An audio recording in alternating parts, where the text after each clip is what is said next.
Hey guys, I'm Cheryl, and I'm starting this blog series to try to help anyone who's going through a LapBand conversion surgery, like I will be in just a few weeks. So, just tell you a little bit about myself. I am a LapBand patient since 2007, so that's been 10 years ago, and LapBand was pretty good to me.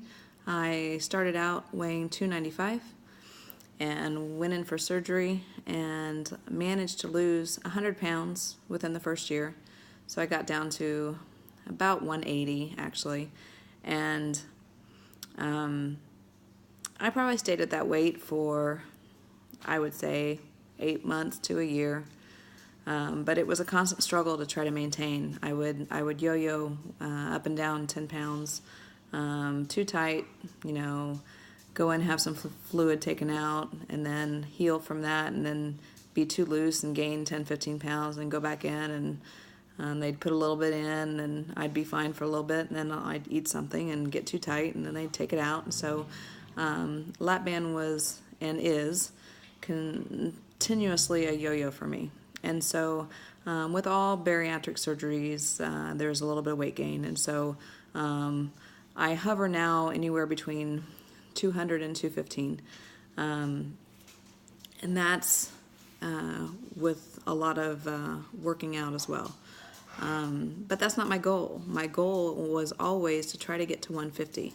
And, like I said, LapBand was great. It got me down 80 pounds at least. It was 100, but now it's anywhere from 70 to 80. And so I mean, that's good, but it's not where I would like to be. And so what started this whole journey for me was a couple weeks ago I had a gallbladder attack and wound up in the ER. And so they did a CAT scan, found out that I have gallstones, and recommended surgery.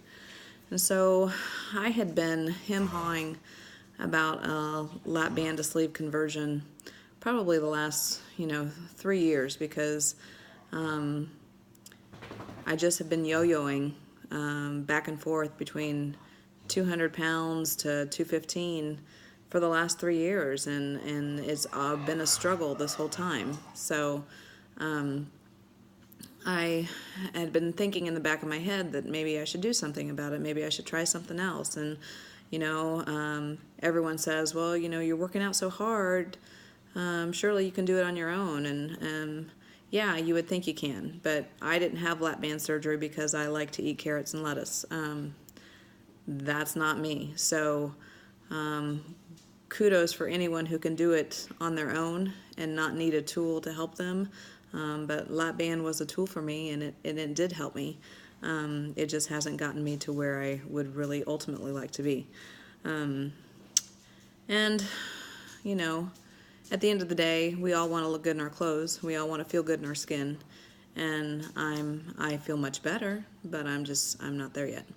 So anyway, so the opportunity to have gallbladder surgery and have them already in there, doing their thing, made me think that maybe I could take the LapBand out at that point and convert to a sleeve, and just kind of combine the two surgeries, have one recovery time, and only be out of the gym for 4 to 5 weeks. So with that in mind, that's kind of my plan. So that's where I would like to be before Thanksgiving of this year.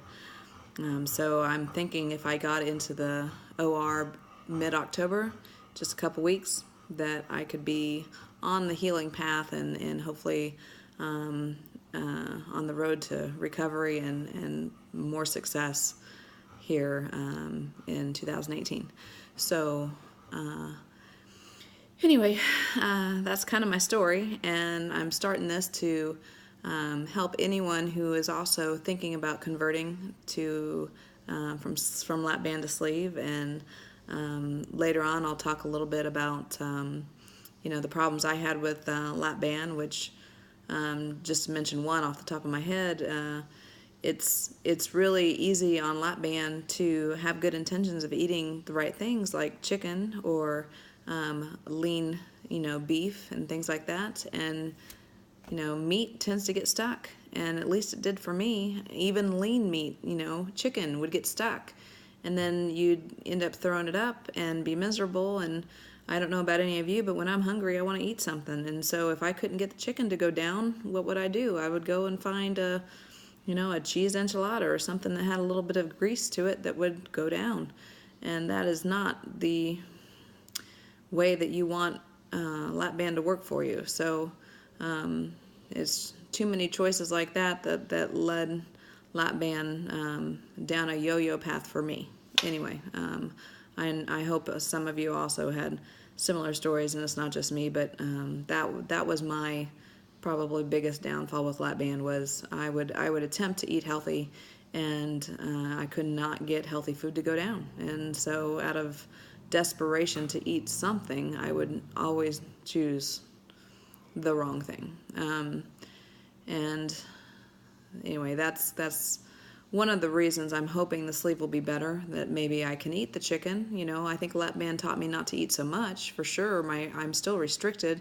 I still have fluid in my band right now, so I'm still restricted. I'm still eating small portions of food. And certainly with the gallbladder issue, I'm staying away from anything red meat or greasy, because I don't want to go through that pain again, because that was not fun. So I've got natural consequences right now for cheating on a diet. So my diet's been pretty good right now. But in lieu of that, I'm hoping the sleeve will teach me that, or at least allow me to eat the healthy food that I want to eat, like the chicken, and still just have the small portions. And I'm okay with the small portions. I've been dealing with small portions for 10 years. When I go out to eat at the restaurant, the biggest thing I can tell anyone that may be seeing this and hasn't had bariatric surgery at all, when you go into a restaurant, ask for a box like right from the get-go, because it's daunting to look at a whole plate of food and think, there is no way I can eat that, because you can't. That's the truth. You can't eat a third of that, not even probably a fifth of that. And you'll move it around on your plate to try to make it look like you're eating. There's a lot of tricks, but anyway, I got to the point after a couple years of LapBand that when I go into a restaurant now, I ask for a box right from the get-go, and I put 3/4 of it in a box and have the rest of it on my plate. So when that waiter comes over and sees my plate, he knows that it's almost gone, because I took 3/4 of it away right from the beginning. And that makes me feel better. It makes me feel like the waitress or waiter isn't thinking that I'm just like not liking the food, or it also helps me with dealing with other people as far as, well, you're not eating anything, and yeah, I am. I'm going to eat the rest of that later, so you can tell them your situation if you want to, or you can just kind of say that you're just trying to watch what you eat. And I was always pretty open about my situation, and didn't have a problem telling them that I was a LapBand patient, and that I just couldn't eat very much. So, and that's just part of it. You just get used to that. It's not something that deters you from going out to eat. It doesn't keep you from having friends or being social. If anything, it just makes you a better talker, because you talk more in between bites. So it's all good. And this journey, I'm hoping, will be beneficial for me, and hopefully this blog or YouTube spot will be good for people that are wanting to maybe see someone go through this journey and see the comparison between LapBand and sleeve, and the struggle that goes with it. So I'm hoping to be able to tell people about the differences and what I go through, at least. So anyway, please stay tuned. I'll post another video prior to my surgery, probably a pre-surgery video, and let you know what my stats are then, and we'll get this thing going. So stay tuned, and I hope I'm helpful. Thank you. Bye.